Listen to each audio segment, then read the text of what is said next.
Merci beaucoup. Nous allons aborder la rubrique Kasboul Halal et c'est l'occasion de saluer et remercier la Banque islamique qui nous accompagne à la réalisation de cette émission. Seigneur Mourtala, qu'est-ce que vous avez préparé aujourd'hui pour cette rubrique, pour le musulman qui doit s'évertuer à acquérir des biens dans la licéité? Voilà, Seigneur Moudou, il y avait une téléspectatrice qui avait une fois dit en fait qu'elle avait déserté les banques. Pourquoi? Parce qu'elle était tellement soucieuse de sa religion et elle ne maîtrisait pas bien les pratiques et les rouages des banques, que finalement, elle a abandonné les banques. Alors, nous avons tendu notre micro à un des spécialistes des banques islamiques, M. Chouaïbou Diop. Il est le responsable, le chef de la cellule conformité islamique à la Banque islamique du Sénégal.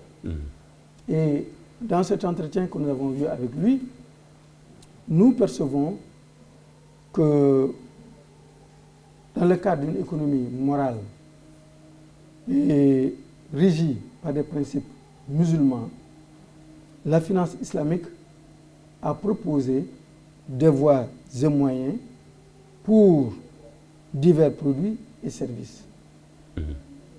Et il y a plusieurs économistes et experts musulmans qui ont travaillé sur le domaine pour instaurer un système financier éthique. Un système financier qui est gouverné par la bonne foi.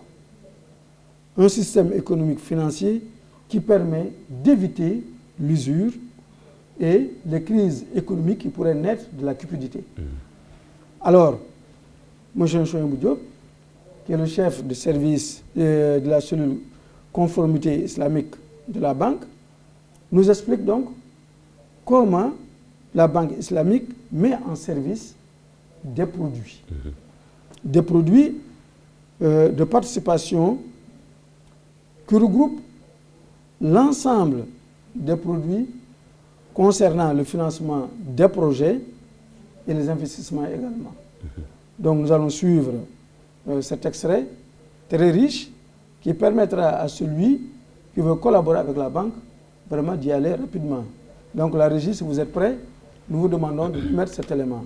La Moudaraba, c'est un produit de la finance islamique qui est très connu d'ailleurs, c'est un produit participatif et qui est connu même dans les traités de fiqh.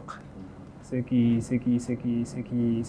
connaissent en tout cas un tout petit peu de la jurisprudence islamique, normalement savent très bien ce que veut dire la Moudaraba. La Moudaraba, donc, c'est un produit de dépôt, mais aussi un produit de financement participatif. Donc, c'est un produit à travers lequel, par exemple, un déposant, une personne, peut tout simplement procurer son argent à la banque à travers, en tout cas, un contrat qui lui permet de percevoir une rémunération sur le dépôt. Une rémunération qui serait conforme également au principe de la finance islamique. La manière maintenant de rémunérer cette action-là, ou bien ce contrat-là, c'est tout simplement le fait que la personne injecte son argent dans l'activité même de la banque. La banque essaie de fructifier l'argent du client à travers les financements qu'elle distribue. Tout cela en fait est défini clairement dans les termes également du contrat. Que la banque travaille avec cet argent-là et que si cet argent-là, par exemple, produit en tout cas un résultat positif, une partie de ce résultat-là va servir à la rémunération du client. Avant que la banque finance un projet, elle va étudier le projet du début à la fin pour s'assurer que le risque de perte n'est pas présent. Pour chaque catégorie de personnes, il y a des produits qui sont bien élaborés pour répondre aux besoins de cette catégorie-là. Pour les entreprises, effectivement, pour les particuliers, pour tout le monde, on a des Moudaraba dédiés qui permettent de répondre parfaitement aux besoins de ces cibles. Les particuliers, par exemple, ce sont des revenus qu'ils décident d'épargner. Au lieu de garder cet argent-là chez eux, ils peuvent, par exemple, injecter cet argent-là dans les banques, essayer de fructifier en fait, l'argent à travers ces contrats de Moudaraba d'une manière conforme. Les entreprises également, s'ils sont des excédents de trésorerie, elles peuvent tout simplement déposer cela à la Banque islamique du Sénégal pour fructifier cet argent-là, mais aussi d'une manière conforme. Donc il y a les particuliers, les entreprises, l'État, tout le monde, en fait, tous ceux qui décident d'épargner, il y a des produits qui sont adaptés. Et en fonction également de l'activité du client ou de l'activité de la personne, on peut toujours essayer de lui proposer quelque chose, des contrats de Mudaraba qui sont vraiment conformes. Voilà, c'est Mourou.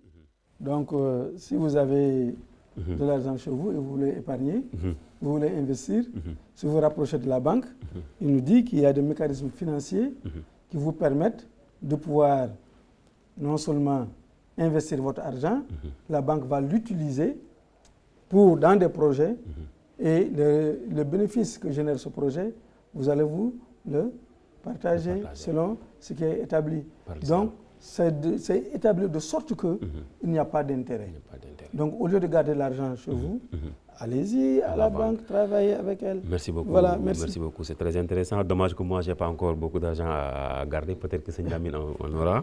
Mais pour le moment, donc, à l'image de cette dame qui vraiment s'est préoccupée de sa religion, donc tout autre agent économique aujourd'hui également doit avoir les mêmes préoccupations. Et si tel est le cas, se rapprocher donc de la banque.